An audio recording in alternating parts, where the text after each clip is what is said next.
Ninguém poderia imaginar que, por trás da porta de uma casa aparentemente tranquila, se escondia uma verdade cruel e arrepiante. A jovem, que sempre foi uma esposa doce e dedicada, teve que suportar os abusos do próprio marido, em quem confiava de todo o coração. Vamos começar a história agora mesmo. O sol de São Paulo, no Brasil, castigava com força aquela tarde de julho. O frio era tanto que os gritos de Marcos, um homem rústico de 32 anos, com olhos injetados de álcool, podiam ser ouvidos até a Rua da Muca, a 3 quarteirões de distância. Os vizinhos, já acostumados com as explosões de raiva do operário, preferiam fingir que nada acontecia, trancando portas e janelas. Ana, eu disse para você lavar a louça antes que eu chegasse. A voz de Marcos retumbava pela casa de alvenaria, pintada de azul desbotado. Ana, uma mulher de 32 anos, com o cabelo negro preso em um coque desajeitado e um avental manchado, tremeu ao olhar a pia lotada de pratos sujos. Com as mãos nervosas, ela se apressou para começar a tarefa. Eu me esqueci, Marcos. Me perdoa, eu já estou lavando, murmurou, sem coragem de encará-lo. Mas já era tarde demais. O cheiro de cerveja barata misturava-se ao seu suor. Ele se aproximou dela com passos pesados. Você se esqueceu? Ele riu, com uma risada fria como o vento de inverno. 8 anos de casados e você ainda não aprendeu quais são suas obrigações nesta casa. Ana sentiu o golpe antes de vê-lo. A mão calejada de Marcos chocou-se contra seu rosto. Ela foi jogada contra a parede de azulejos rachados. O som do impacto ecoou pela pequena cozinha. Por favor, Marcos, os vizinhos vão ouvir, ela implorou. Que ouçam, ele urrou, agarrando-a pelo braço com tanta força que os dedos dele cravaram na pele morena de Ana. É para que aprendam que nesta casa sou eu quem faço as regras. Os olhos castanhos de Ana se encheram de lágrimas, mas ela aprendeu a não chorar. Chorar só piorava as coisas. Marcos a arrastou para o quintal, onde Dudu, o cachorro de rua que eles haviam adotado, os olhava assustado. Já que você não sabe se comportar como uma esposa decente, ele desamarrou a corrente grossa que prendia o cachorro. Você vai aprender como os animais aprendem.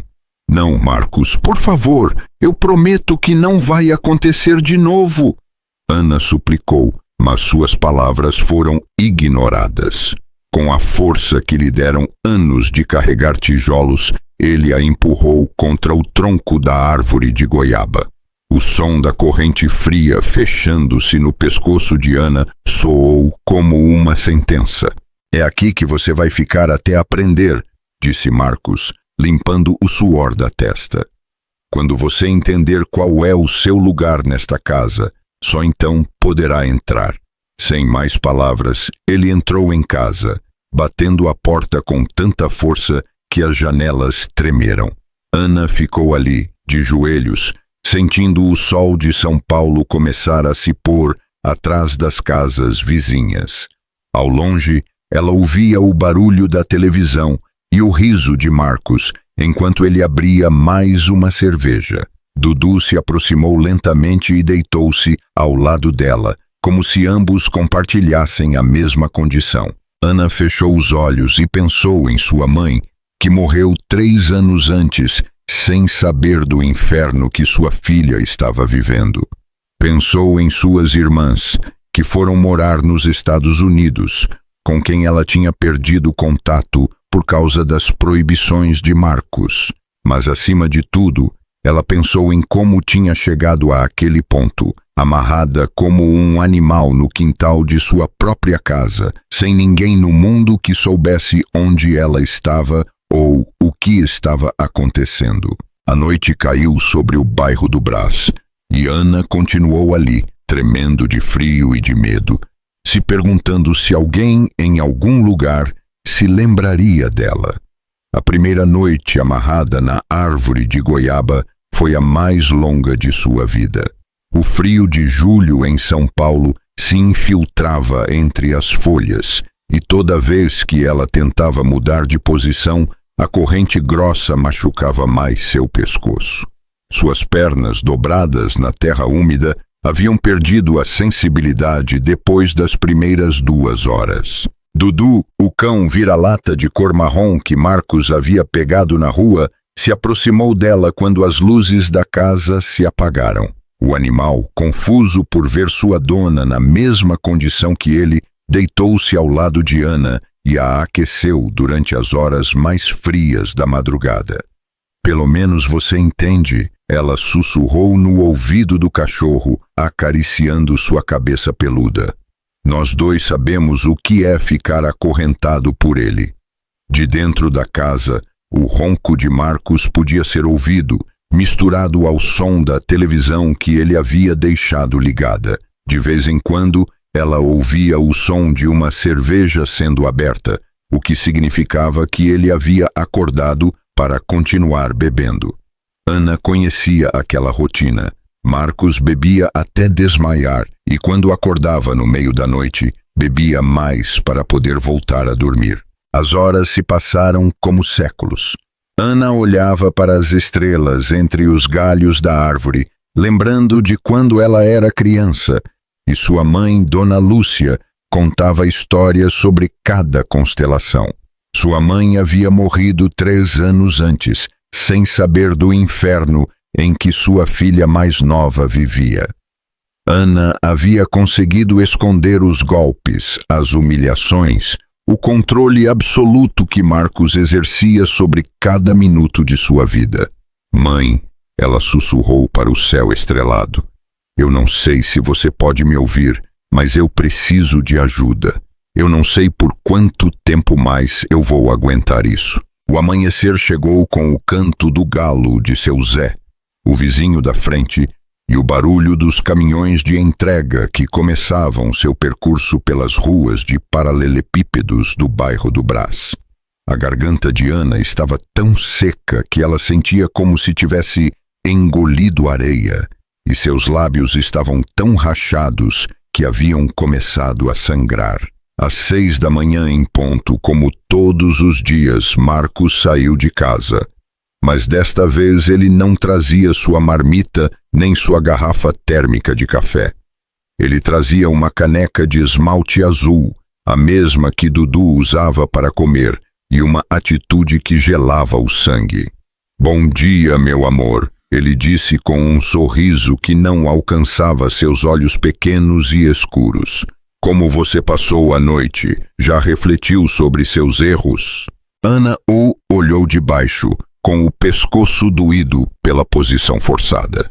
Marcos vestia seu uniforme de trabalho da Olaria Progresso. Calças jeans azuis, camisa xadrez vermelha e branca, e as botas de trabalho que ele sempre deixava cheias de lama na entrada da casa. Marcos, por favor. A voz dela saiu quebrada, quase inaudível. Eu estou com muita sede. Eu não bebi água a noite toda. Sede? Marcos se agachou na frente dela, tão perto que Ana podia ver as veias vermelhas em seus olhos, resultado da bebedeira da noite anterior. Os animais bebem água do seu prato. Não parece lógico para você? Marcos se dirigiu para a torneira, que ficava ao lado do tanque de lavar, onde a louça suja sempre se acumulava. Ele encheu a caneca de esmalte com água da torneira e voltou para Ana com passos lentos, como se estivesse desfrutando de cada segundo de sua humilhação. Aqui está, minha rainha, água fresca para matar sua sede. A caneca estava suja por dentro, com restos da comida que Dudu havia deixado no dia anterior. Pedaços de pão mastigado flutuavam na água e o cheiro rançoso atingiu o nariz de Ana quando Marcos aproximou o recipiente de seu rosto. Eu não posso beber daí. Ana murmurou, sentindo a náusea subindo por sua garganta. Não pode! A voz de Marcos se tornou perigosa. Sabe de uma coisa? Você está certa. Os animais não usam as mãos para beber. Marcos colocou a caneca no chão na frente de Ana e a empurrou para ela com o pé. Aí está sua água. Se você realmente está com sede, você já sabe como beber. Ana olhou para a caneca suja no chão e sentiu sua alma se rasgar um pouco mais. A sede era tão intensa que sua garganta doía, mas a humilhação era ainda pior. No entanto, ela sabia que se não obedecesse, Marcos seria capaz de coisas piores. Com as mãos trêmulas, ela pegou a caneca do chão e bebeu. A água tinha um gosto metálico e amargo, mas era a única coisa que ela tinha. Marcos a observou com uma satisfação cruel que iluminava seu rosto moreno e marcado por anos de trabalho sob o sol. É assim que eu gosto de ver você, Ana, obediente. Quando eu voltar do trabalho, eu espero encontrar você tão dócil quanto agora. Ele se levantou e tirou a poeira das calças. Eu vou afrouxar um pouco a corrente para que você possa alcançar até lá. Marcos apontou para um canto do quintal, onde havia um balde de plástico vermelho rachado, que eles normalmente usavam para recolher água da chuva. Você poderá fazer suas necessidades lá, como os animais, e se algum vizinho perguntar por você, você vai dizer que está doente e não pode sair. Entendeu? Ana assentiu, sem forças para falar. Eu não ouvi você. Sim? Ele perguntou. Sim, eu entendi, ela murmurou. Perfeito. Ah, e nem pense em gritar pedindo ajuda. Você já sabe como eu fico quando você me desobedece, e da próxima vez eu não serei tão complacente. Marcos caminhou em direção ao portão de metal que dava para a rua, mas antes de sair, ele parou e olhou para Ana uma última vez. Sabe qual é a coisa mais triste de tudo isso? Ele disse com um sorriso frio. Que você mesma causou isso.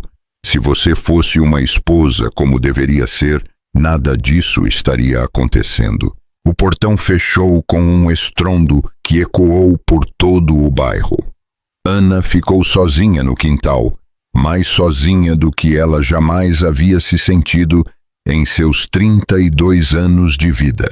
As horas se passaram com uma lentidão agônica.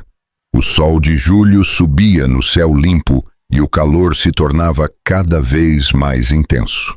Ana tentava procurar sombra movendo-se ao redor da árvore, mas a corrente não lhe dava muito espaço.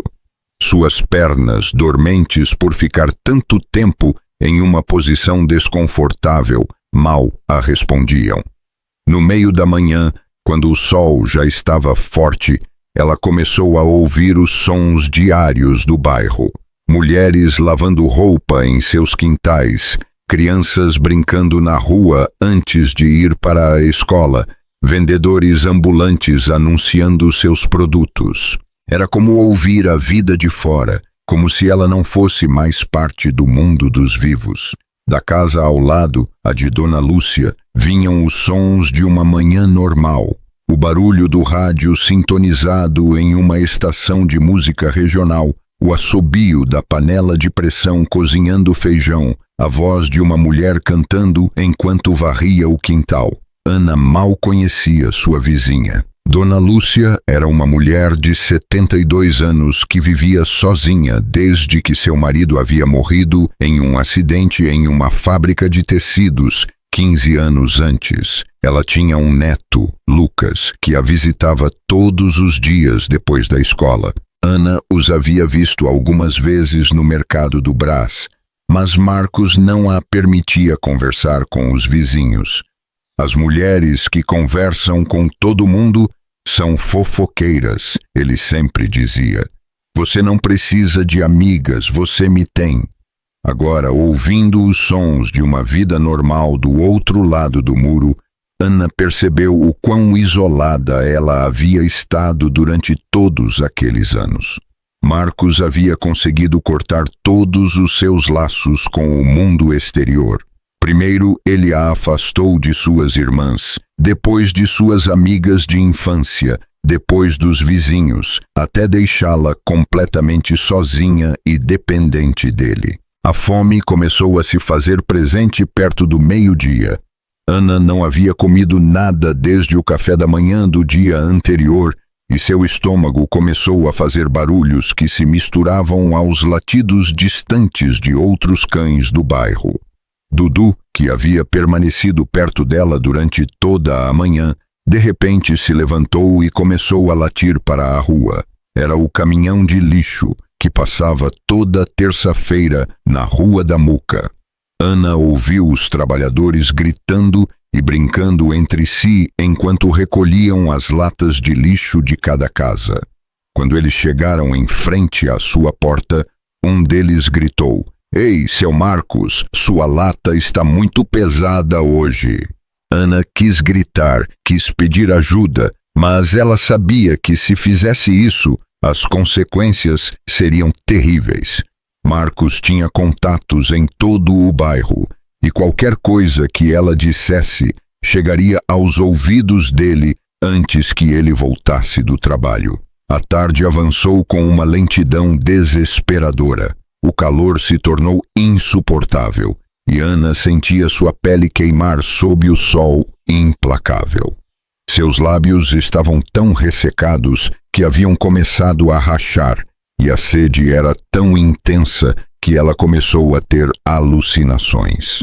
Foi então que ela ouviu vozes do outro lado do muro de tijolos vermelhos que separava sua casa da de Dona Lúcia. "Vovó, minha pipa voou." Era a voz de uma criança, aguda e cheia de emoção. Ana levantou a cabeça com esforço e viu uma pipa de cores vibrantes balançando nos galhos altos da árvore de goiaba, bem em cima de onde ela estava amarrada. "Lucas, tome cuidado, não suba muito nesse muro." A voz de Dona Lúcia soava preocupada, mas carinhosa. Ana se lembrou de ter visto essa criança, Lucas, brincando na rua algumas vezes. Ele deveria ter uns 10 anos, cabelo preto e rebelde, olhos grandes e brilhantes e um sorriso que iluminava todo o seu rosto moreno. "Mas, vovó, é a minha pipa nova, a que a senhora me ajudou a fazer ontem com papel de seda e bambu." Ana olhou para cima. A pipa era linda, com cores verdes, amarelas e azuis como a bandeira brasileira, e fitas longas que se moviam com a brisa da tarde como se estivessem dançando. Era a primeira coisa linda que ela via em dias, um pequeno pedaço de alegria no meio de seu pesadelo. "Vamos ver, deixa eu ver se eu consigo alcançar com a vassoura grande." Ela ouviu a voz de Dona Lúcia se aproximando do muro. "Não, vovó, está muito alto. A gente teria que entrar no quintal ao lado." "Nem pense nisso, Lucas. Você sabe que o senhor daquela casa é muito complicado." Ana sentiu uma pontada de dor no peito. Até sua vizinha, uma mulher que parecia não ter medo de nada, sabia que Marcos era perigoso. Todo o bairro sabia, mas ninguém fazia nada. "Por que ele é tão ruim, vovó? Minha mãe sempre diz que a gente tem que ser bom com os vizinhos." "Ah, meu filho, tem pessoas que têm muita raiva dentro, e às vezes essa raiva eles descontam nas pessoas que mais amam." As vozes foram se afastando, mas a pipa continuou lá, movendo-se suavemente nos galhos da árvore. Ana não conseguia parar de olhar para ela. Havia algo naquelas cores vibrantes, naquela liberdade de movimento, que lhe dava uma estranha sensação de esperança. Ela não sabia por quê, mas tinha a certeza de que aquela pipa não havia chegado lá por acaso. Era como se alguém, de algum lugar, estivesse lhe enviando um sinal de que ela não estava completamente sozinha no mundo. A tarde continuou seu curso e as sombras começaram a se alongar. Ana sabia que Marcos voltaria em breve do trabalho, e a ideia a enchia de terror.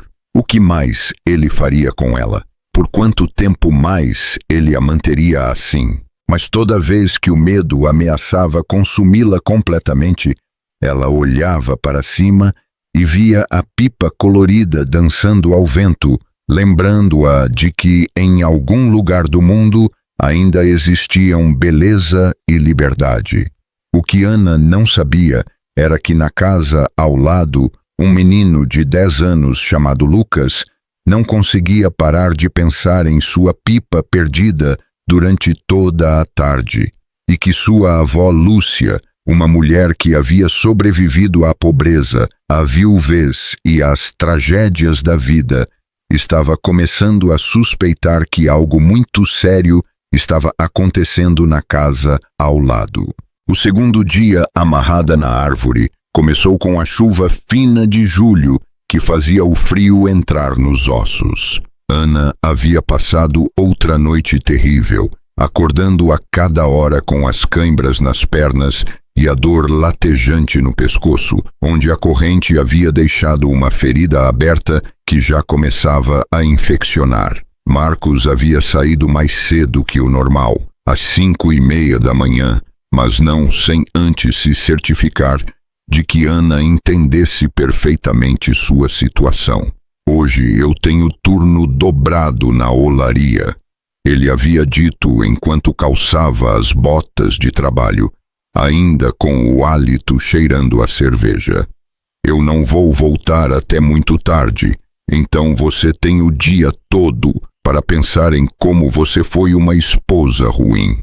Desta vez, ele nem sequer havia deixado o prato com água suja, apenas um olhar de desprezo que a atravessou como uma faca. E é melhor que quando eu voltar, você tenha uma atitude completamente diferente. Porque isso, ele apontou para a corrente, pode durar muito mais tempo do que você imagina. Agora, com a garoa caindo sobre sua cabeça descoberta, Ana sentia que cada gota de água fria a fazia tremer mais. Seu vestido florido, o mesmo que ela havia usado quando tudo começou, estava encharcado e grudado em seu corpo magro. Ela havia perdido tanto peso nos últimos anos de casamento que agora parecia uma sombra da mulher alegre e cheia de vida que ela havia sido antes de conhecer Marcos.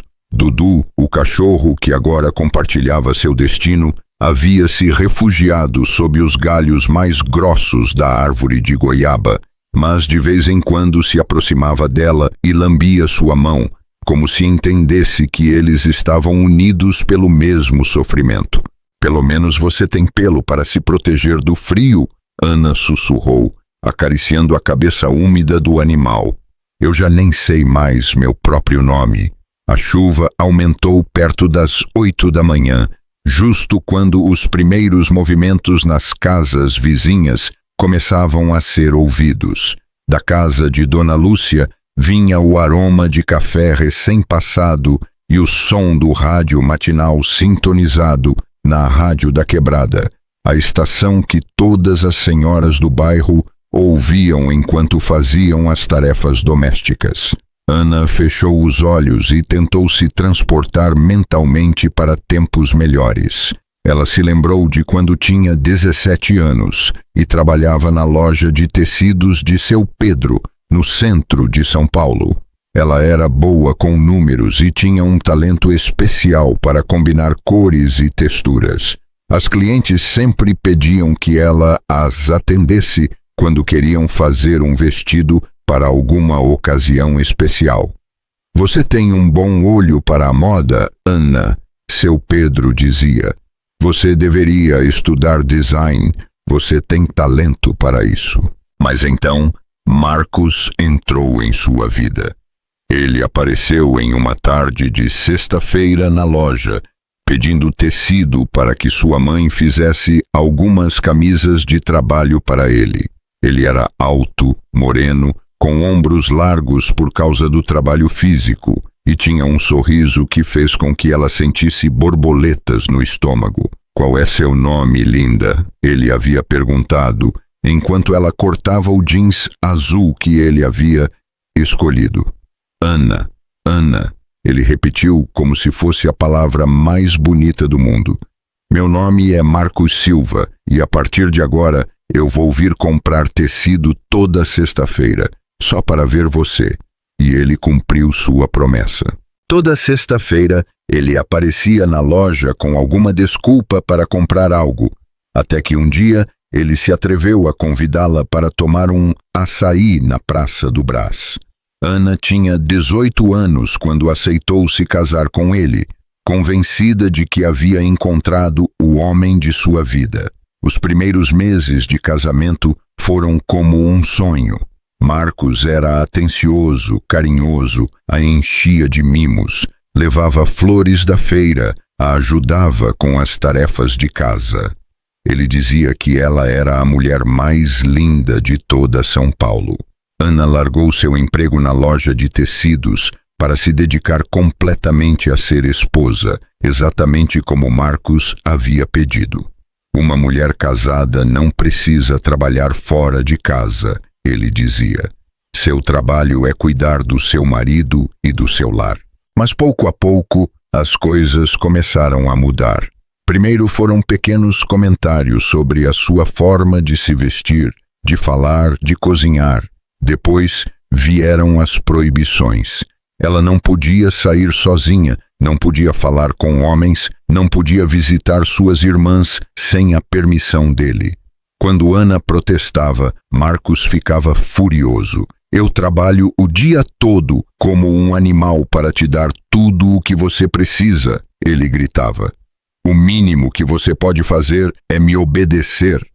O primeiro golpe veio no segundo ano de casamento. Ana havia chegado 15 minutos atrasada da feira, porque havia encontrado sua irmã Carla e elas haviam conversado um pouco. Marcos a estava esperando na porta, com os olhos injetados de raiva. Onde você estava? Lhe perguntou com aquela voz perigosa que Ana havia aprendido a temer. Na feira, como sempre, eu encontrei a Carla e... A bofetada veio antes que ela pudesse terminar a frase.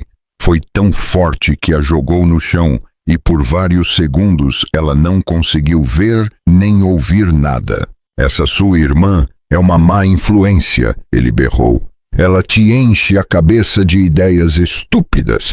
A partir de agora, eu não quero que você a veja mais. Naquela noite, Marcos se ajoelhou ao lado da cama onde Ana chorava com o rosto inchado e pediu perdão entre lágrimas. Me perdoa, meu amor, eu não sei o que me deu. É que eu te amo tanto que eu fico louco quando eu penso que alguém pode te tirar de mim. Eu prometo que nunca mais vai acontecer de novo. Mas aconteceu. De novo e de novo. Até que os golpes se tornaram parte da rotina diária. E a cada vez Marcos tinha uma justificativa, uma desculpa, uma razão pela qual Ana havia causado o castigo. Se você não fosse tão desobediente, eu não teria que te educar com socos, ele dizia depois de cada surra. Tudo o que acontece com você é sua culpa. E Ana, isolada do mundo, sem emprego, sem amigos, sem família por perto, havia começado a acreditar nele. Agora, encharcada pela chuva e amarrada como um animal, ela percebia como havia chegado àquele ponto. Tinha sido um processo lento, como quando se ferve um sapo. Se você o coloca diretamente na água fervente, ele pula e escapa, mas se você o coloca em água fria e a temperatura vai subindo aos poucos, ele fica lá até morrer. A chuva parou perto das 10 da manhã, mas o frio úmido continuou entrando em seus ossos. Ana havia desenvolvido uma tosse seca que a fazia se dobrar de dor, e ela tinha calafrios que não conseguia controlar. Ela sabia que estava ficando doente, mas o que ela podia fazer? Foi então que ela ouviu movimento na casa ao lado. Era Lucas, que havia voltado da escola mais cedo que o normal. Vovó, a professora deixou a gente sair mais cedo porque acabou a luz. Ah, que bom, meu filho. Vem aqui, me ajuda a arrumar esta roupa antes que chova de novo. Ana os ouvia se movendo pelo quintal ao lado, pendurando lençóis e toalhas nos varais que Dona Lúcia tinha estendido entre dois postes de cimento. Era um som tão normal, tão diário, que sua alma doía. Vovó, minha pipa ainda está lá em cima. Sim, meu filho, ainda está. Coitadinha, toda molhada pela chuva. Lucas se aproximou do muro que separava as duas casas. Ana podia ouvir seus passos nas pedras úmidas do quintal. Você acha que ela pode secar? Claro que sim. O papel de seda é resistente. Quando o sol sair, ela vai ficar como nova. Ana levantou os olhos para os galhos da árvore de goiaba. A pipa ainda estava lá, encharcada e sem cor por causa da chuva, mas ainda intacta. Suas fitas verdes, amarelas e azuis, penduradas pesadamente pela água, como lágrimas coloridas. Vovó, eu posso tentar subir no muro para pegá-la? Lucas, eu já disse que não. Aquele quintal não é nosso. Mas o senhor não está lá. O carro dele não está na rua. Dona Lúcia ficou em silêncio por um momento. Ana podia imaginá-la pensando, avaliando a situação. Sabe o que eu acho estranho, meu filho? Faz 2 dias que eu não vejo a senhora Ana. Eu sempre a encontro na feira às terças-feiras, mas ontem ela não foi. A senhora que mora lá? Sim, ela é uma mulher muito jovem, muito bonita, mas ela sempre parece triste. E às vezes ela tem hematomas nos braços. Ana sentiu as lágrimas se misturarem com as gotas de chuva que ainda caíam de seu cabelo. Alguém havia notado sua ausência. Alguém havia percebido que algo não estava certo. Você acha que ela está doente?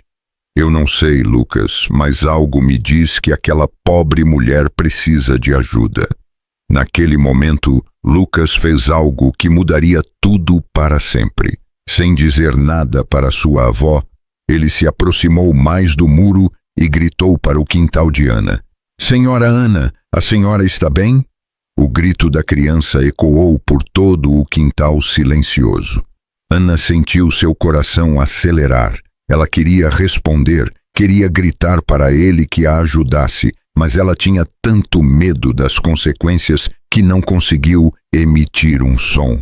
Senhora Ana, Lucas gritou novamente. Eu sou o Lucas, seu vizinho. Minha pipa está na sua árvore. Lucas, o que você está fazendo? A voz de Dona Lúcia soou alarmada. Eu estou falando com a senhora Ana, vovó.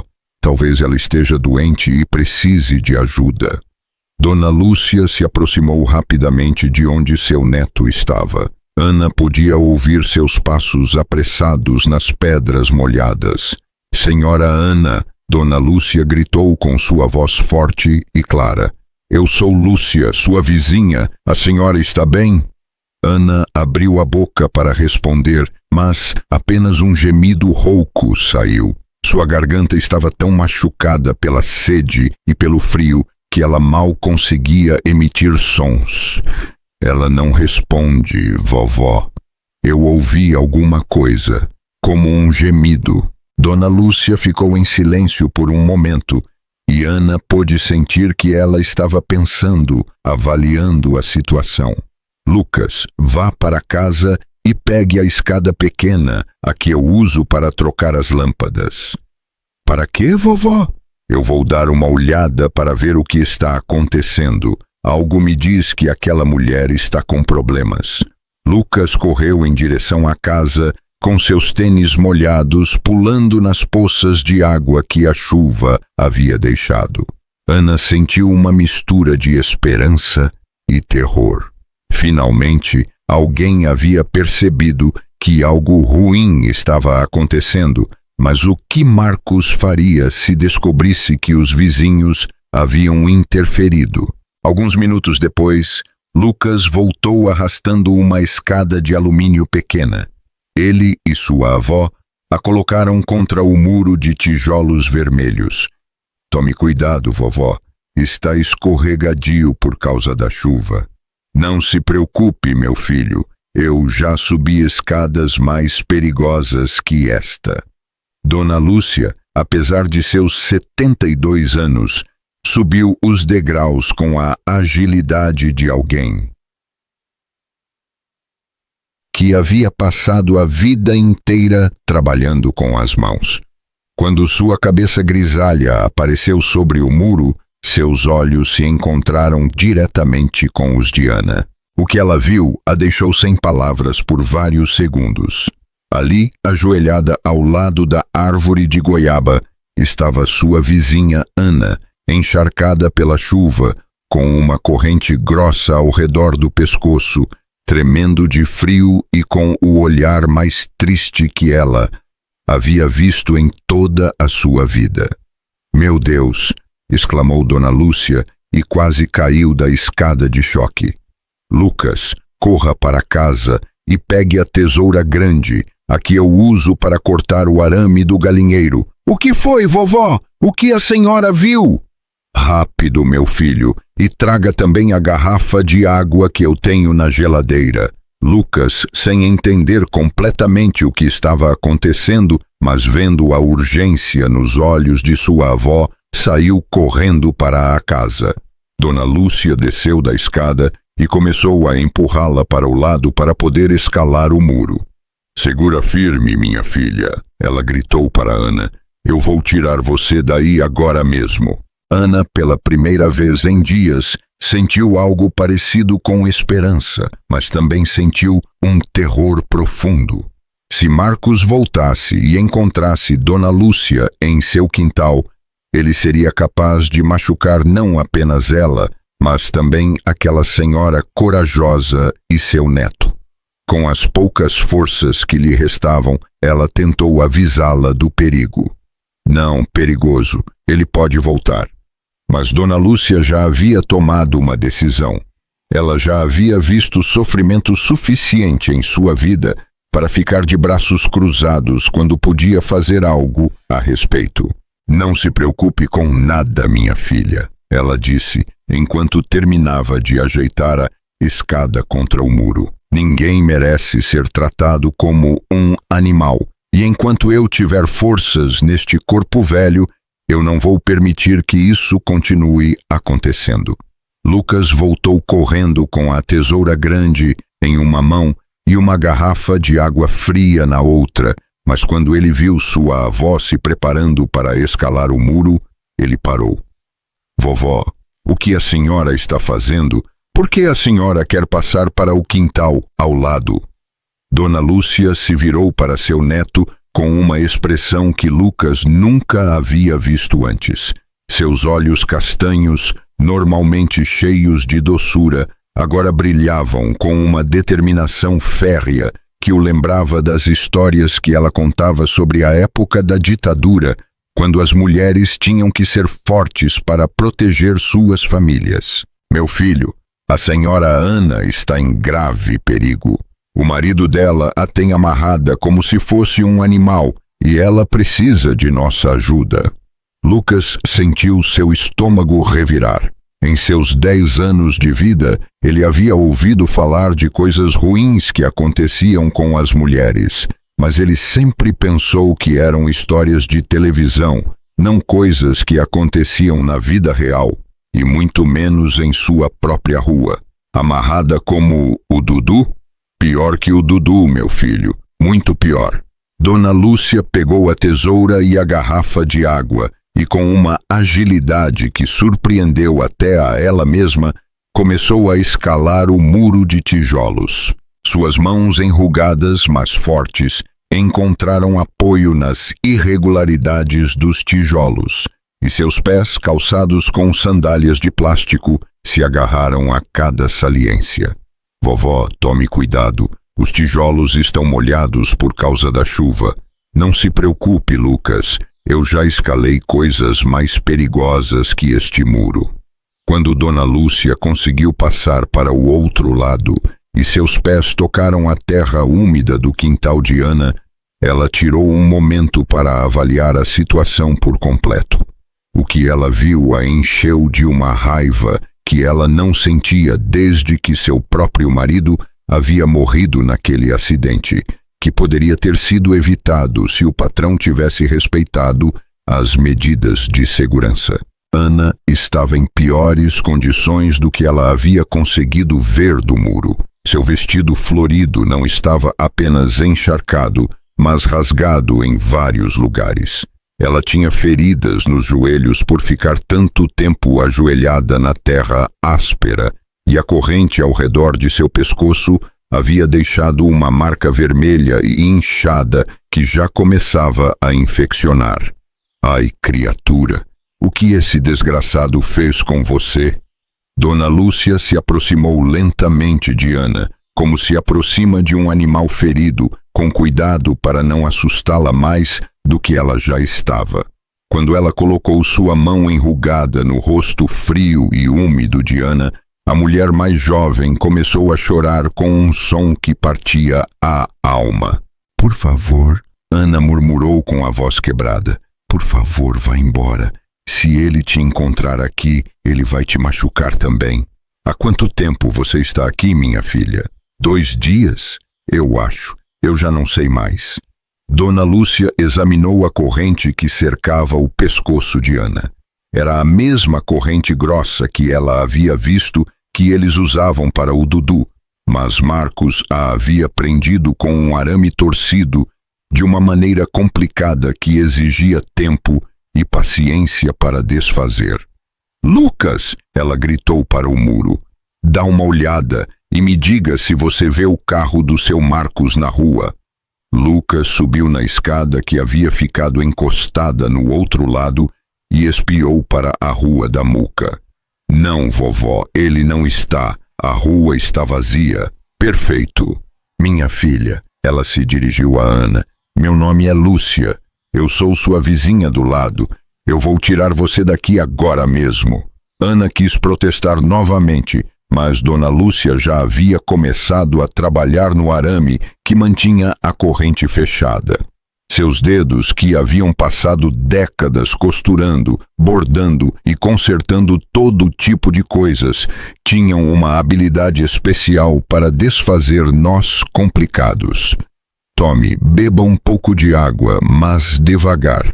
Ela aproximou a garrafa fria dos lábios rachados de Ana.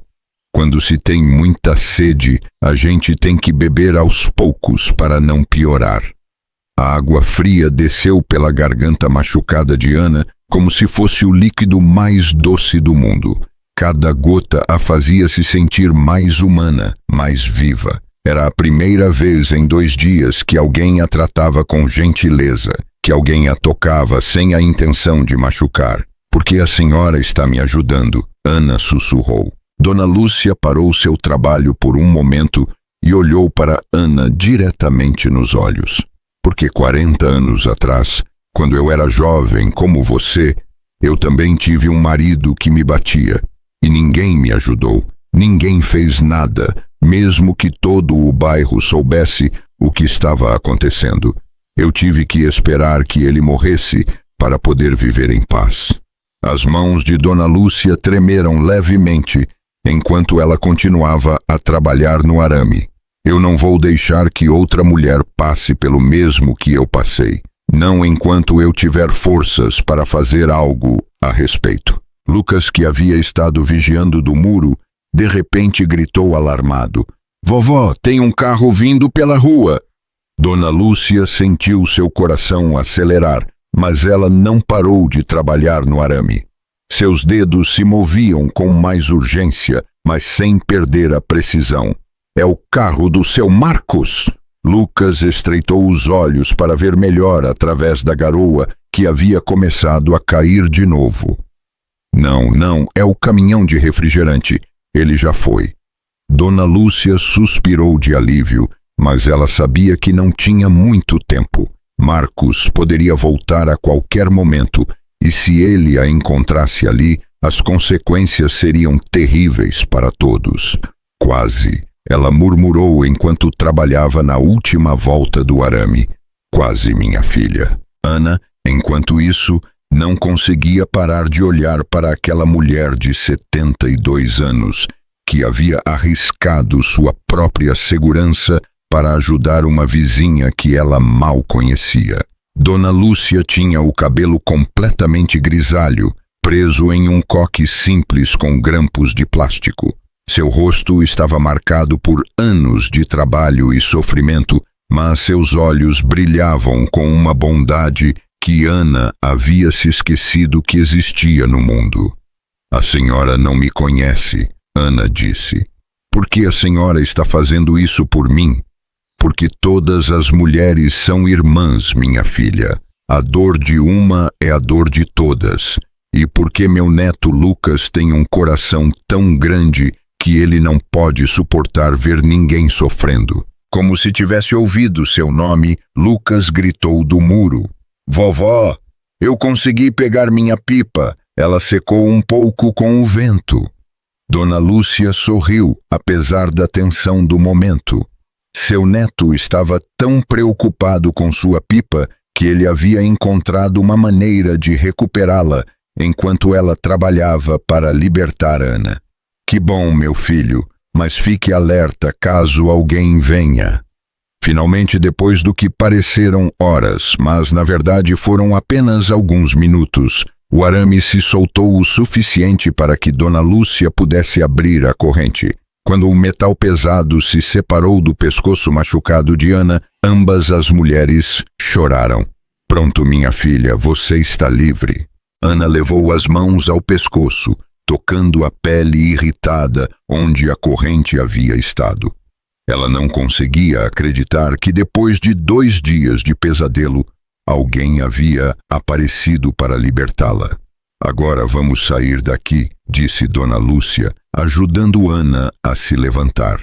Mas quando Ana tentou dar um passo, suas pernas, que haviam ficado tanto tempo na mesma posição, não a responderam. Ela desabou imediatamente e teria caído no chão se Dona Lúcia não a tivesse segurado. Calma, minha filha, é normal, suas pernas estão dormentes, vamos fazer isso devagar. Dona Lúcia colocou o braço de Ana ao redor de seu pescoço e a segurou pela cintura. Apesar de sua idade, ela tinha a força de alguém que havia passado a vida inteira trabalhando com as mãos. Lucas, você pode me ajudar a subir a senhora Ana? Sim, vovó. Juntos, com muita paciência e cuidado, eles conseguiram ajudar Ana a escalar o muro. Foi um processo lento e doloroso, porque Ana tinha muito poucas forças e suas pernas mal a sustentavam, mas finalmente ela conseguiu passar para o quintal de Dona Lúcia. Quando Ana colocou os pés em território seguro, ela desabou na terra úmida e chorou como não chorava há anos. Não eram lágrimas de tristeza, mas de alívio, de gratidão, de uma liberdade que ela havia pensado ter perdido para sempre. Já passou, minha filha. Dona Lúcia se ajoelhou ao lado dela e a abraçou como se ela fosse sua própria filha. Já passou. Agora você está segura. Lucas, que havia estado observando toda a cena com seus olhos grandes cheios de espanto, se aproximou timidamente de Ana e estendeu sua pipa recém-resgatada. Senhora Ana, pegue minha pipa. Talvez ela lhe traga sorte, como ela me trouxe para encontrá-la. Ana pegou a pipa com as mãos trêmulas.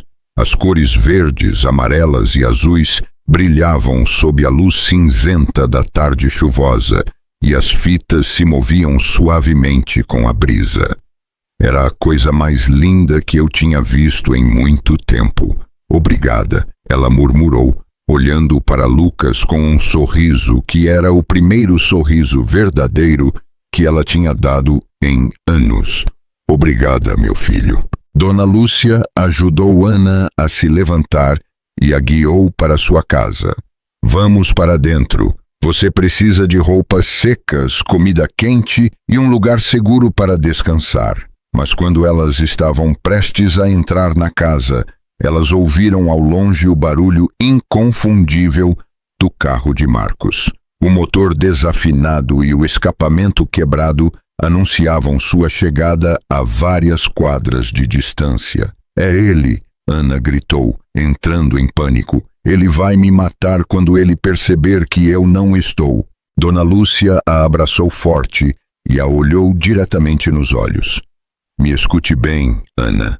Aquele homem não pode mais te machucar. Você está na minha casa, sob minha proteção. E mesmo que eu seja uma velha de 72 anos, eu já vivi o suficiente para saber que há coisas pelas quais vale a pena lutar. O barulho do carro se aproximava cada vez mais. Em alguns minutos, Marcos descobriria que Ana não estava no quintal, e sua fúria seria terrível. Lucas, disse Dona Lúcia com voz firme, vá para o seu quarto e feche a porta. Aconteça o que acontecer. Não saia até eu dizer. O que vai acontecer, vovó? Nós vamos enfrentar o monstro, meu filho. Mas desta vez, o monstro vai descobrir que existem pessoas que não têm medo dele. O carro de Marcos parou com um rangido de freios bem na frente da casa.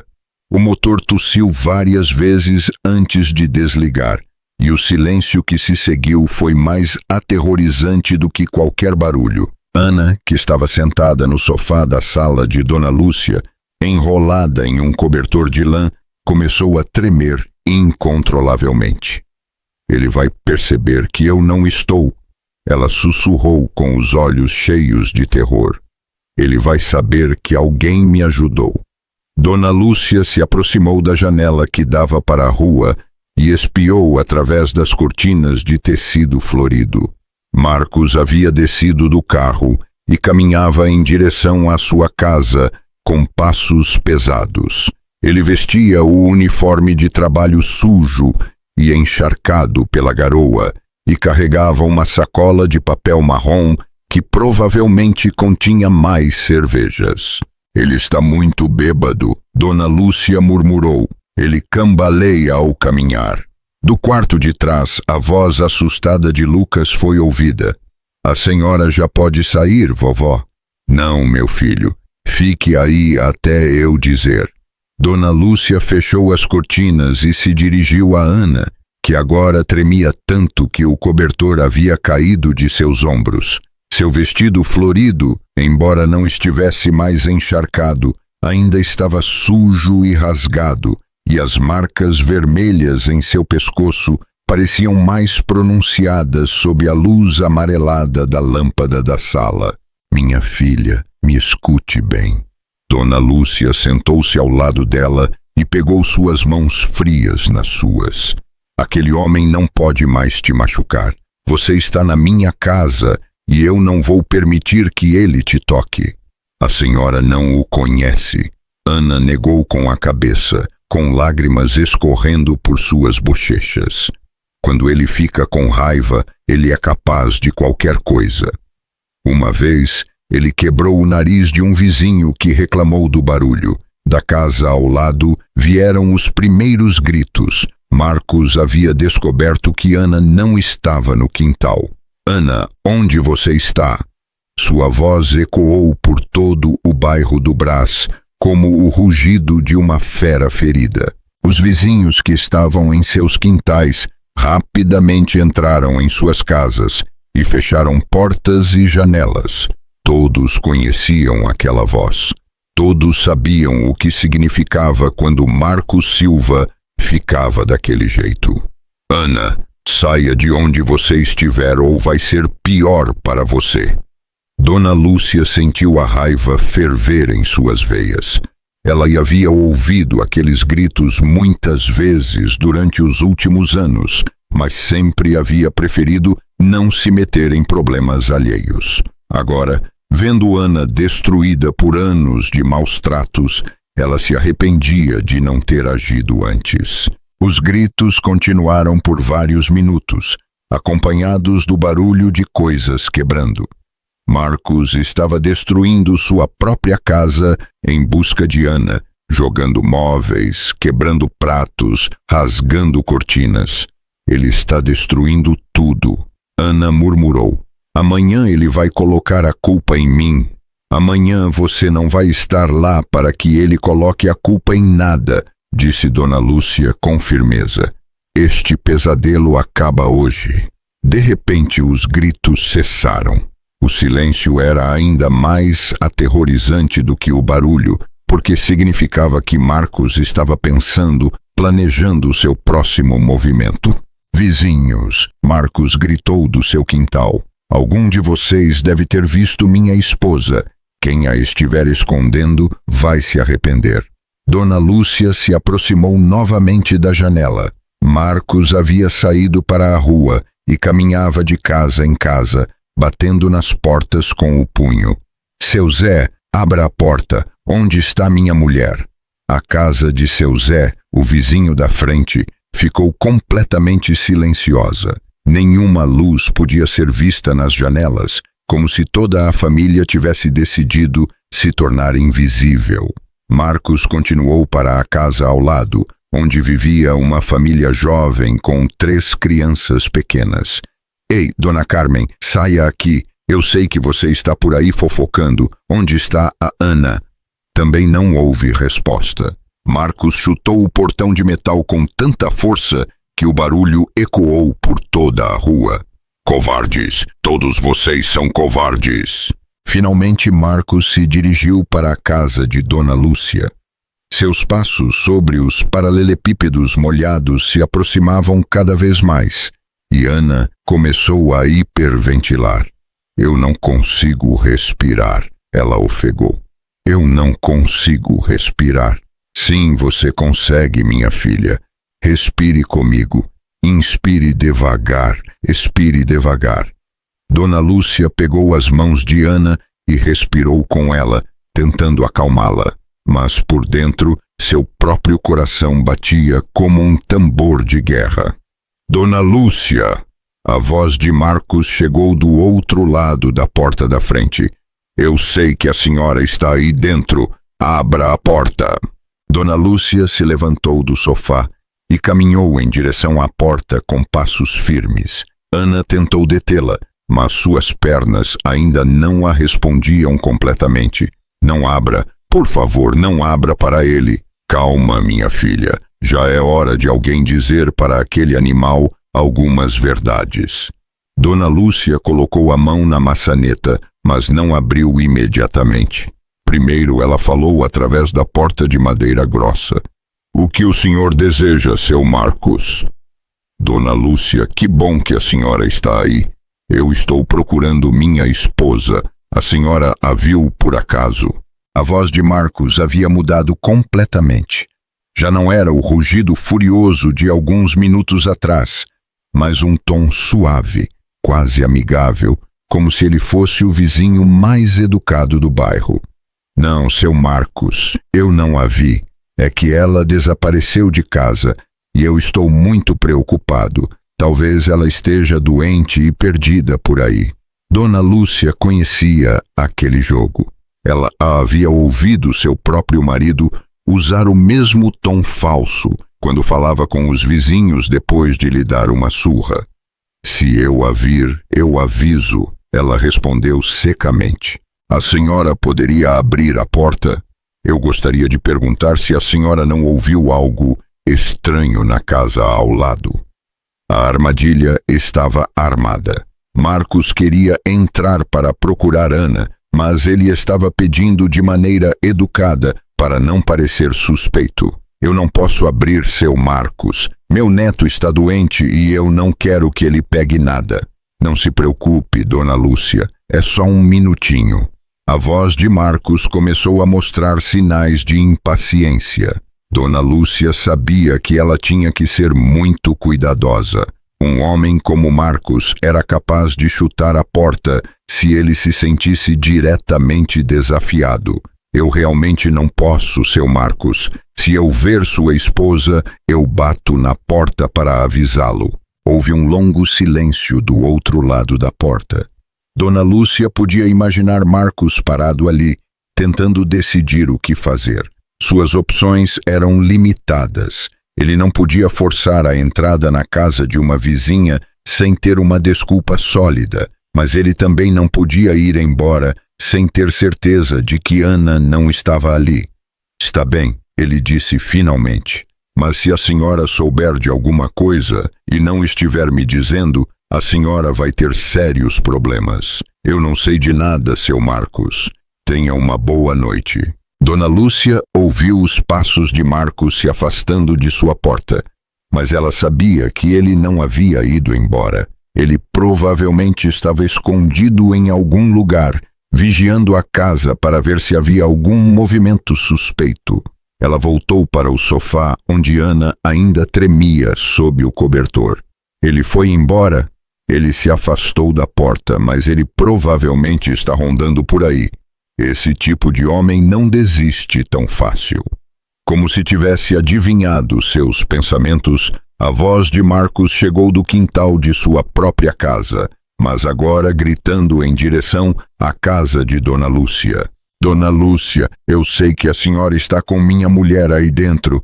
Se a senhora não a entregar agora mesmo, eu vou chamar a polícia.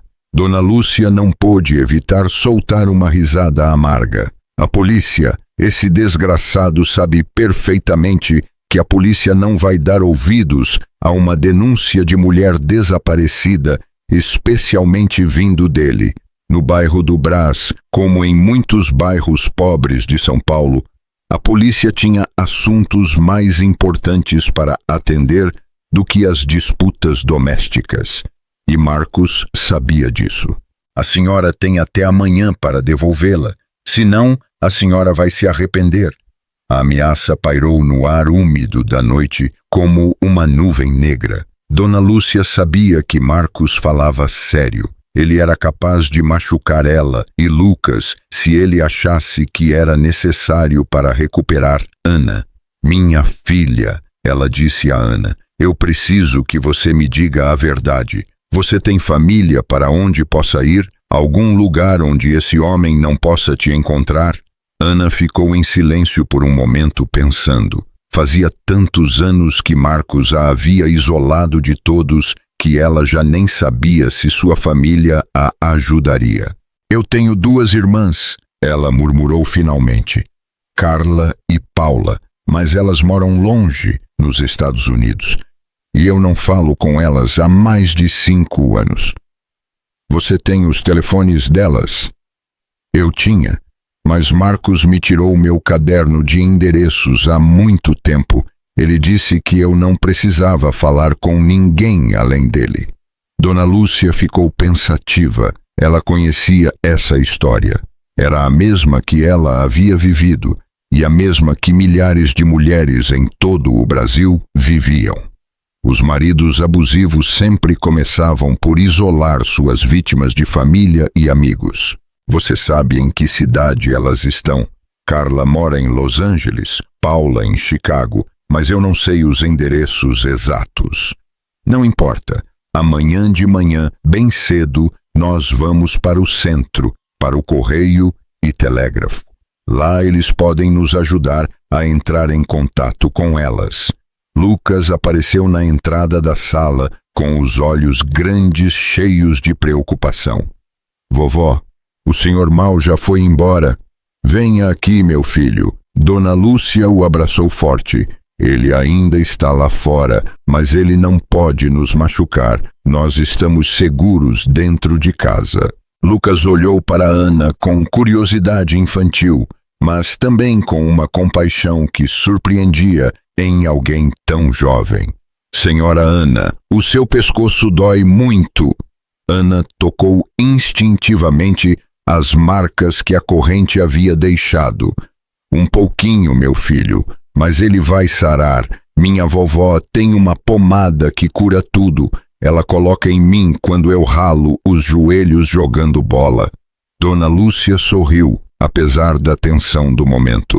Seu neto tinha aquele dom especial das crianças de encontrar esperança mesmo nas situações mais sombrias. Você está certo, Lucas. Amanhã eu vou colocar pomada no pescoço da senhora Ana. De fora, o barulho do carro de Marcos ligando foi ouvido. Mas, em vez de se afastar, ele ficou lá com o motor ligado, como se Marcos estivesse esperando que alguém saísse da casa de Dona Lúcia. Ele está vigiando, Ana murmurou. Ele vai ficar lá a noite toda esperando. Dona Lúcia se aproximou novamente da janela e espiou entre as cortinas. O carro de Marcos estava estacionado bem na frente de sua casa, com os faróis acesos. Através do para-brisa sujo, ela podia ver a silhueta de Marcos bebendo de uma garrafa. Bem, que ele fique lá a noite toda se quiser, ela disse com determinação. Nós estamos seguros aqui dentro e amanhã de manhã, bem cedo, nós vamos sair pela porta de trás e vamos embora daqui. Para onde? Para encontrar sua família, minha filha. E se a gente não as encontrar, a gente procura outro lugar onde você possa começar uma vida nova. Mas eu prometo uma coisa para você. Você nunca mais vai estar sozinha. E nunca mais vai ter que aguentar que alguém te trate como um animal. Ana sentiu as lágrimas voltarem a brotar de seus olhos, mas desta vez eram lágrimas de gratidão. Pela primeira vez em anos, alguém estava lhe oferecendo algo que ela havia pensado ter perdido para sempre. A possibilidade de uma vida diferente. Lá fora, o carro de Marcos ficou lá a noite toda, com seu dono bebendo e esperando, como um predador vigiando sua presa. Mas dentro da casa de Dona Lúcia, 3 pessoas que mal se conheciam começaram a planejar um futuro que parecia impossível apenas algumas horas antes. A madrugada de quarta-feira chegou com um silêncio estranho no bairro do Brás. Dona Lúcia havia acordado várias vezes durante a noite para verificar se o carro de Marcos ainda estava estacionado em frente à sua casa, e cada vez ela o encontrava lá, como um fantasma enferrujado sob a luz amarelada do único poste de luz da rua. Ana havia passado a noite no sofá da sala, coberta com o cobertor de lã que Dona Lúcia havia tecido anos antes para as noites frias de São Paulo. Apesar do cansaço acumulado, ela havia dormido muito pouco. Cada barulho a acordava assustada, pensando que Marcos havia encontrado uma maneira de entrar na casa. Lucas havia sido o único que havia conseguido dormir profundamente, com aquela capacidade que as crianças têm de encontrar paz mesmo no meio do caos. Sua pipa colorida estava cuidadosamente dobrada sobre a mesinha de cabeceira, como um tesouro que ele havia resgatado de uma aventura perigosa. Às 5:30 da manhã, quando os primeiros raios de sol começaram a se infiltrar entre as cortinas, Dona Lúcia se levantou silenciosamente e se aproximou da janela. O carro de Marcos não estava mais lá. A rua da Muca estava vazia, úmida pelo orvalho da madrugada, com apenas alguns cães de rua vasculhando o lixo que havia sido espalhado pelo vento da noite. Dona Lúcia sussurrou, se aproximando do sofá. Minha filha, acorde, ele já foi. Ana abriu os olhos imediatamente, como se ela não estivesse realmente dormindo, mas apenas descansando com as pálpebras fechadas. Suas primeiras palavras foram de pânico. Onde ele está? Que horas são? Calma, são 5:30 da manhã. O carro dele não está mais na rua. Ele provavelmente foi trabalhar. Ana se sentou lentamente no sofá. Seu corpo reclamava por ter dormido em uma posição desconfortável, mas era uma dor insignificante comparada com as 2 noites que ela havia passado amarrada na árvore. O vestido florido havia secado durante a noite, mas ainda estava amarrotado e manchado de terra. A senhora tem certeza de que ele foi embora? Sim, minha filha. Mas, de qualquer forma, a gente tem que ir embora daqui o mais rápido possível. Marcos vai voltar e, quando ele voltar, ele vai estar mais furioso do que ontem. Dona Lúcia foi para a cozinha e colocou água para aquecer em uma panela de esmalte azul que ela havia usado por mais de 20 anos. O som da água fervendo se misturou com o canto dos galos do bairro, anunciando o início de um novo dia. Lucas, ela chamou suavemente em direção ao quarto de trás. Meu filho, acorde, a gente tem que sair cedo. O menino apareceu na cozinha alguns minutos depois, com o cabelo bagunçado e os olhos inchados de sono, mas completamente acordado. Ele vestia uma calça jeans e uma camiseta vermelha com o escudo do Palmeiras, que sua mãe havia lhe dado em seu último aniversário. Bom dia, vovó. Bom dia, senhora Ana. Bom dia, meu filho. Ana respondeu com um sorriso que ainda se sentia estranho em seu rosto depois de tantos dias sem sorrir. Dona Lúcia preparou café de panela em uma cafeteira de alumínio amassada, e o aroma doce do café, misturado com canela e rapadura, encheu a pequena cozinha. Era um cheiro de lar, de normalidade, de coisas boas que Ana havia se esquecido que existiam. Minha filha, você precisa comer algo antes de irmos. Você está muito magra. Dona Lúcia pegou um saco de pão doce do armário que ela havia comprado no dia anterior na padaria de seu Chaves e colocou sobre a mesa de madeira manchada algumas conchas e orelhas de gato que ainda estavam frescos. Eu não estou com muita fome, Ana murmurou. Não importa, você tem que comer para recuperar as forças. Nós temos um dia muito longo pela frente. Lucas se sentou em uma das cadeiras de madeira e começou a partir uma concha ao meio para compartilhar com Ana. Senhora Ana, seu pescoço ainda vai doer. Ana tocou as marcas que a corrente havia deixado. A pele ainda estava irritada e inchada, mas Dona Lúcia havia colocado uma pomada caseira feita com babosa e camomila durante a noite que havia aliviado um pouco a inflamação. Já quase não dói, Lucas. Sua avó colocou um remédio muito bom. Minha vovó sabe curar tudo, o menino disse com orgulho. Uma vez ela curou uma dor de estômago minha só com chá de hortelã. Enquanto eles tomavam café da manhã, em silêncio, Dona Lúcia explicou o plano que ela havia formulado durante a noite toda. Primeiro nós vamos para o centro, para o correio e telégrafo que fica ao lado da Sé. Lá eles vão poder nos ajudar a entrar em contato com suas irmãs nos Estados Unidos. Se a gente conseguir falar com elas, elas podem te mandar dinheiro para que você saia de São Paulo. E se a gente não as encontrar, então nós vamos para o Padre João da paróquia do Brás.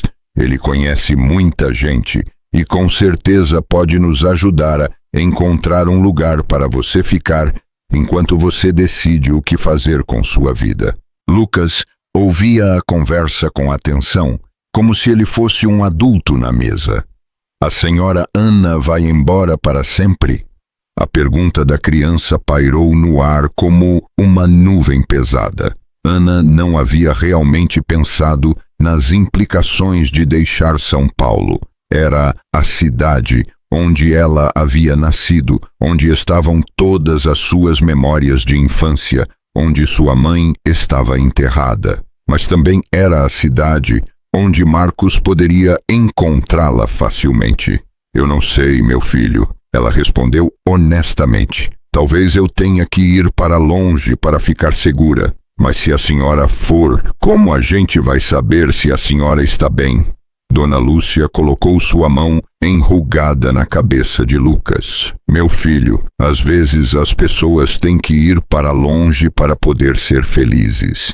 Mas isso não significa que a gente vai esquecer delas. Depois do café da manhã, Dona Lúcia ajudou Ana a se limpar no pequeno chuveiro que havia no quintal dos fundos da casa.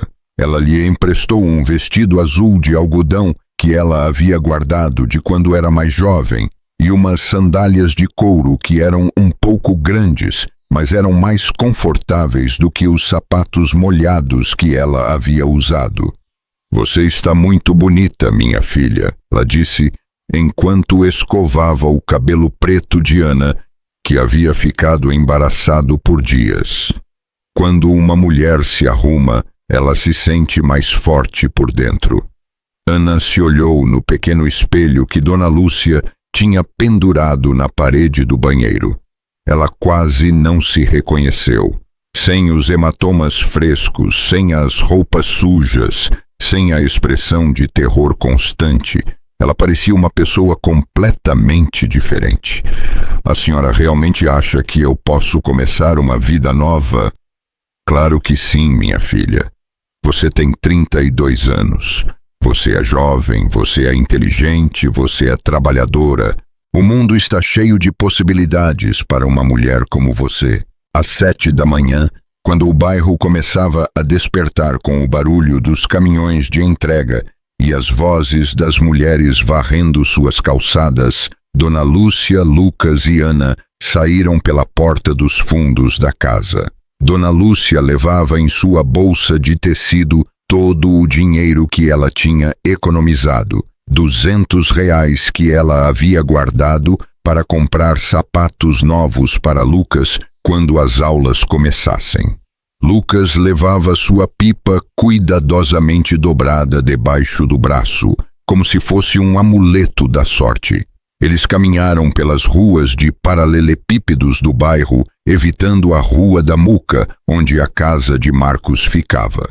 Eles pegaram um caminho mais longo, passando pela Rua Independência, depois pela Rua do Gasômetro, até chegarem à avenida principal, onde eles poderiam pegar o ônibus que os levaria para o centro de São Paulo. Durante todo o trajeto, Ana não conseguia evitar olhar para trás a cada poucos passos, esperando ver o carro enferrujado de Marcos aparecendo atrás deles. Mas as ruas pareciam normais, cheias de pessoas indo trabalhar, crianças caminhando para a escola, vendedores ambulantes arrumando suas barracas. "Relaxe, minha filha", Dona Lúcia dizia toda vez que a via tensa. "Nós estamos juntas. Você não está mais sozinha." O ônibus urbano que os levou para o centro era velho e faltava um vidro em uma das janelas, mas para Ana era como viajar no transporte mais luxuoso do mundo. Havia mais de 3 anos que Marcos não a permitia sair sozinha do bairro, e ver a cidade pela janela do ônibus a lembrou de tudo o que ela havia perdido durante seu casamento. São Paulo se estendia diante de seus olhos como um mosaico de ruas, edifícios, parques e pessoas. A Catedral da Sé, com suas torres, se erguia no centro como um farol de esperança, cercada por edifícios coloniais e construções modernas que falavam de uma cidade que nunca parava de mudar e crescer. "É linda, não é?" Lucas disse, que havia notado como Ana olhava pela janela com os olhos brilhantes. "Eu gosto muito de vir para o centro com minha vovó." "Sim, é muito linda", Ana respondeu.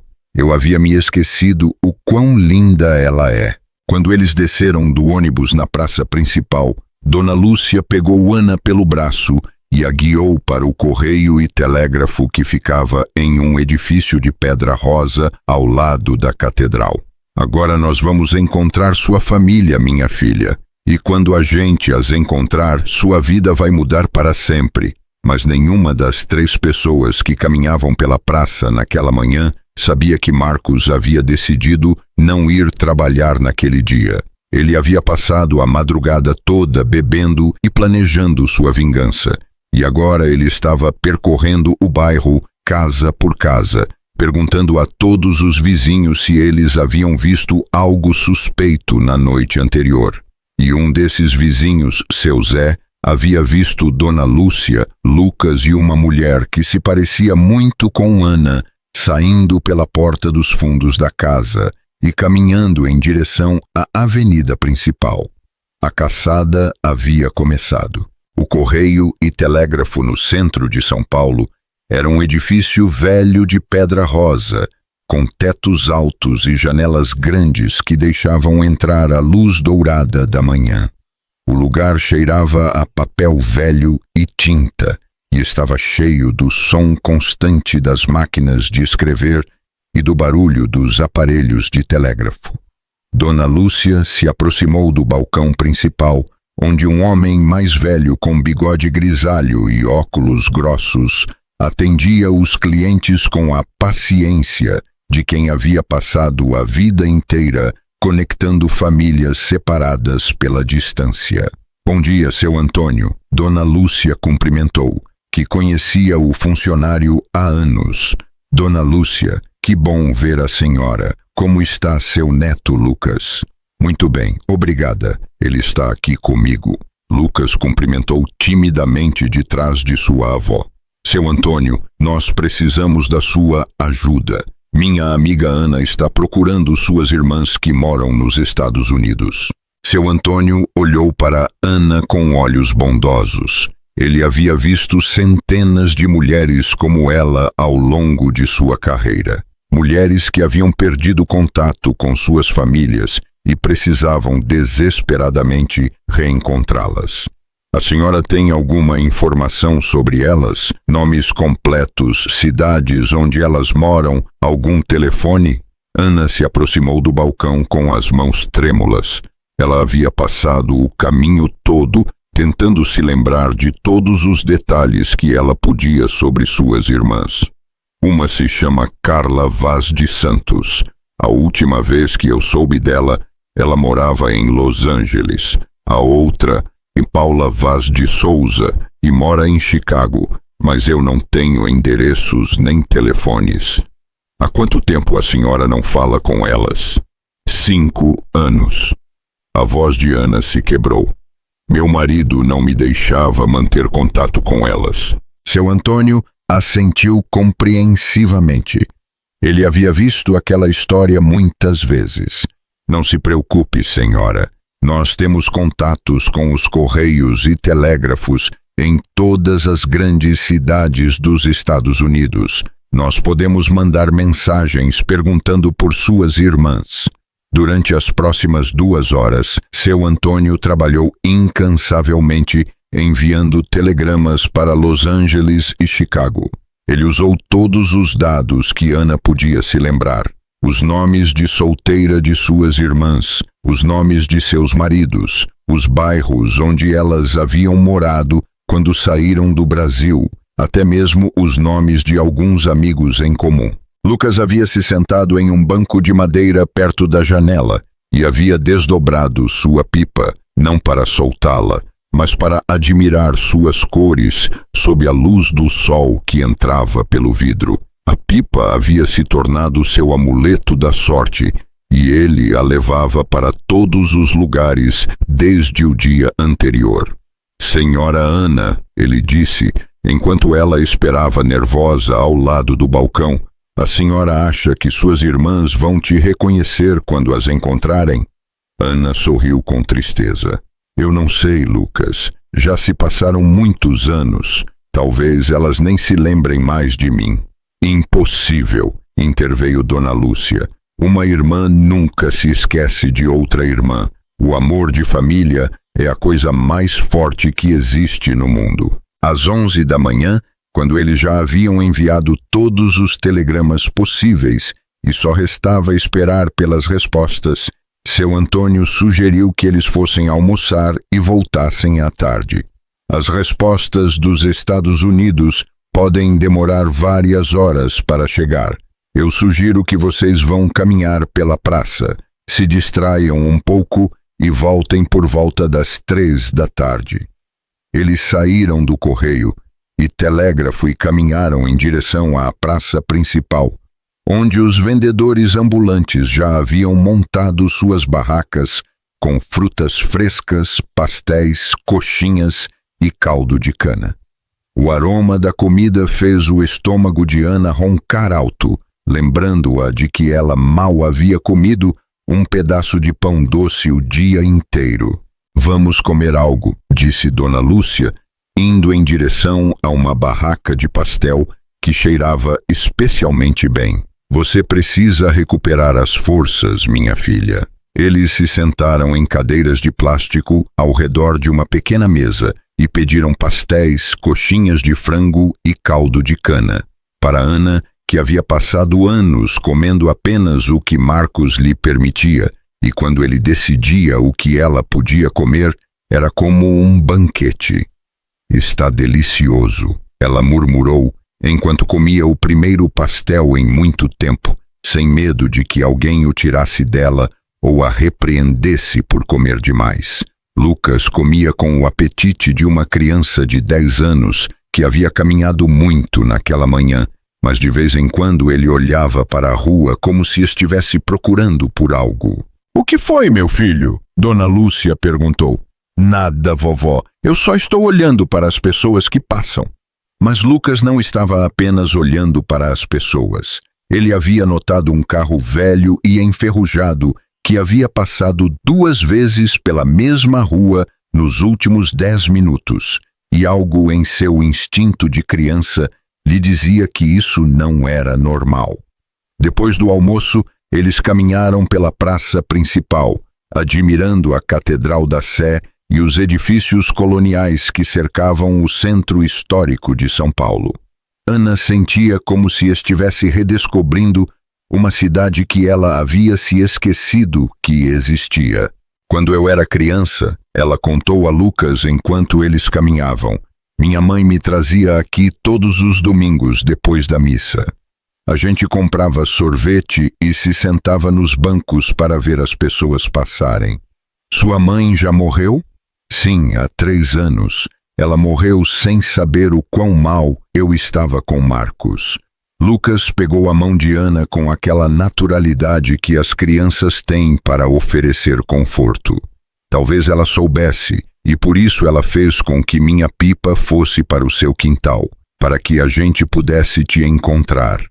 A inocência e a sabedoria de Lucas tocaram o coração de Ana de uma maneira que ela não havia esperado. Havia algo naquele menino que a lembrava de que a bondade pura ainda existia no mundo. Às 3 da tarde, eles voltaram para o correio e telégrafo. Seu Antônio os recebeu com um sorriso que lhes deu esperança imediatamente. "Eu tenho notícias, senhora Ana. Boas notícias." Ele estendeu 2 telegramas que haviam chegado dos Estados Unidos. Ana os pegou com as mãos trêmulas e começou a ler. O primeiro era de Los Angeles. Carla Vaz de Santos encontrada. Mora em Istilá. Trabalha em fábrica de roupas. Tem 3 filhos. Quer falar com a irmã Ana urgente. Telefone 203 555 847. O segundo era de Chicago. Paula Vaz de Souza localizada. Mora em Pilsen, casada com Alberto Souza, 2 filhas. Desesperada para contatar a irmã Ana. Telefone 312 555 0289. Ana leu os telegramas 1, 2, 3 vezes, sem conseguir acreditar no que estava vendo. Suas irmãs estavam vivas, tinham famílias, empregos, vidas novas nos Estados Unidos e, o mais importante, elas também a estavam procurando. "Eu posso falar com elas por telefone?" ela perguntou com a voz embargada pela emoção. "Claro, nós temos serviço de chamadas internacionais. Vai custar um pouco mais, mas a gente pode te conectar agora mesmo se você quiser." Dona Lúcia colocou a mão no ombro de Ana. "Fale com elas, minha filha. Eu pago a chamada." "Não, Dona Lúcia, a senhora já fez demais por mim. Nem mais uma palavra. Esta chamada pode mudar sua vida para sempre." Seu Antônio os levou para uma cabine telefônica privada que havia no fundo do correio. Era um pequeno quarto com uma cadeira, um telefone preto e pesado e uma janela que dava para o pátio interno do edifício. "Com qual irmã a senhora quer falar primeiro?" Ana pensou por um momento. Carla era a mais velha, a que sempre havia sido como uma segunda mãe para ela quando elas eram crianças. Com a Carla, por favor. Seu Antônio discou uma longa série de números e esperou.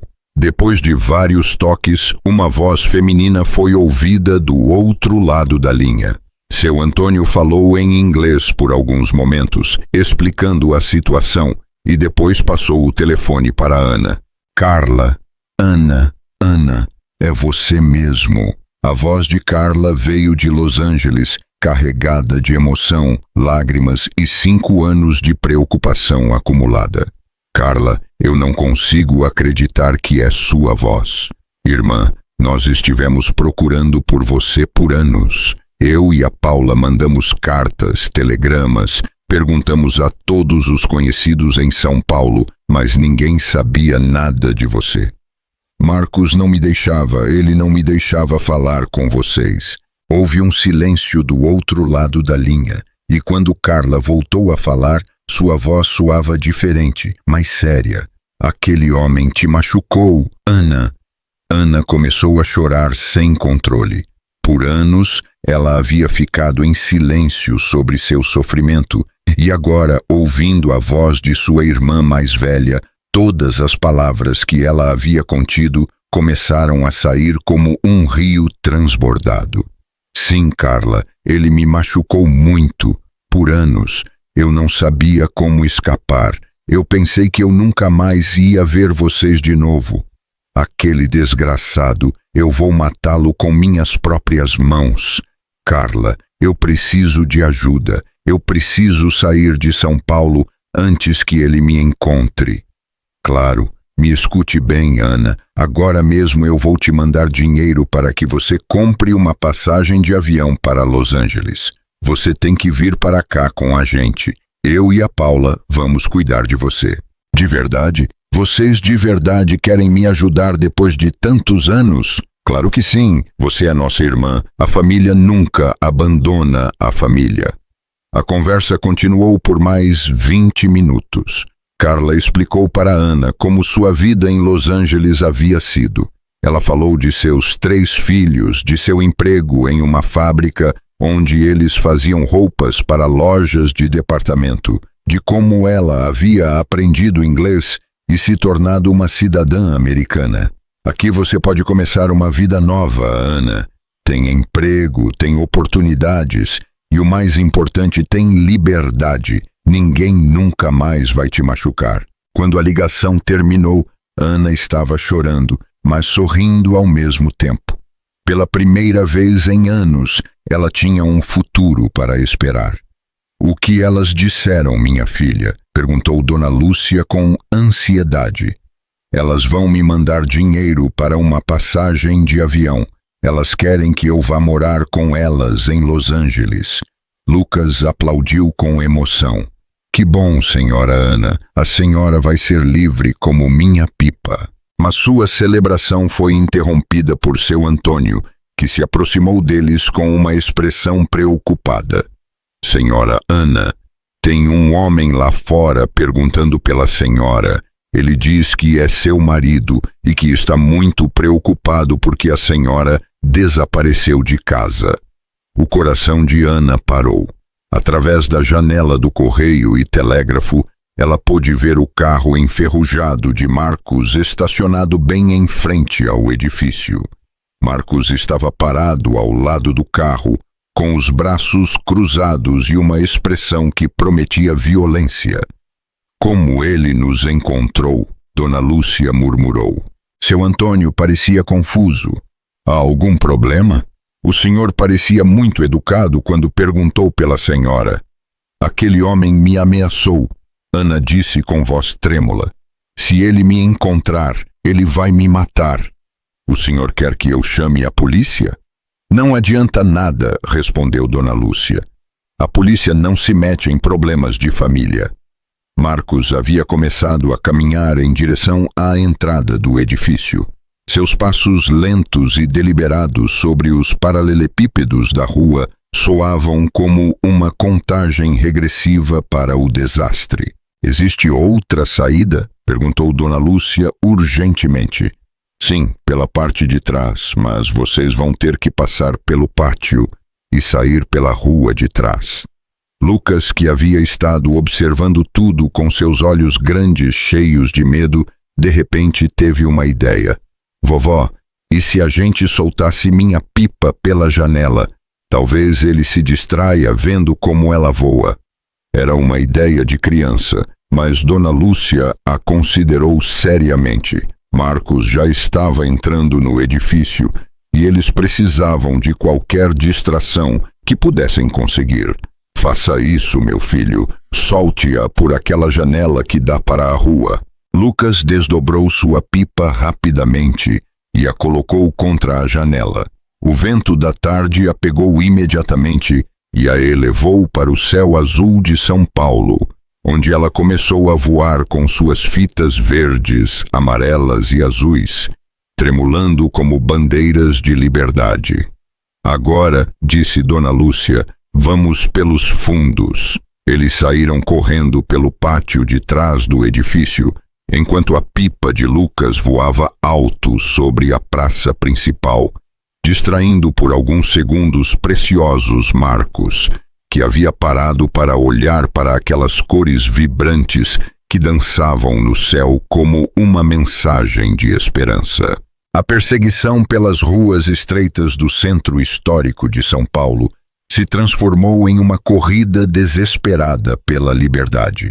Dona Lúcia, apesar de seus 72 anos, corria como se tivesse a metade de sua idade, impulsionada pela adrenalina e pela determinação de proteger Ana. Lucas corria ao seu lado, virando-se constantemente para trás para ver se Marcos o seguia. Por aqui, gritou Dona Lúcia, direcionando-os para uma rua lateral cheia de barracas de comida e vendedores ambulantes. Eles se misturaram à multidão do mercado do Brás, onde o aroma de especiarias, frutas frescas e comida quente criava uma cortina de cheiros que os envolvia enquanto eles corriam. Os comerciantes os olhavam passar com curiosidade, mas ninguém fez perguntas. No mercado, todo mundo estava com pressa e todo mundo tinha seus próprios problemas. Ana corria com o coração batendo tão forte que ela sentia como se ele fosse sair de seu peito. O vestido azul que Dona Lúcia havia lhe emprestado grudava em suas costas por causa do suor, e as sandálias grandes a faziam tropeçar a cada poucos passos. Mas ela continuou correndo, porque ela sabia que se Marcos a alcançasse, tudo teria acabado. Eles estão ali, eles ouviram a voz furiosa de Marcos atrás deles. Marcos havia conseguido seguir o rastro deles através do mercado, perguntando aos comerciantes se eles haviam visto uma mulher com um vestido azul acompanhada de uma idosa e uma criança. Sua fúria era tão intensa que vários vendedores haviam lhe mostrado a direção por puro medo. Ana, pare agora mesmo ou vai ser pior para você. Dona Lúcia pegou Ana pelo braço e a puxou para uma barraca de flores, onde uma mulher mais velha estava arrumando buquês de cravos e rosas. Senhora, nos ajude, Dona Lúcia implorou. Aquele homem quer machucar esta moça. A florista, que se chamava Dona Benedita e havia trabalhado no mercado por mais de 30 anos, imediatamente entendeu a situação. Ela havia visto muitas mulheres espancadas ao longo de sua vida. Entrem atrás da minha barraca, rápido! Os três se esconderam atrás da barraca de flores,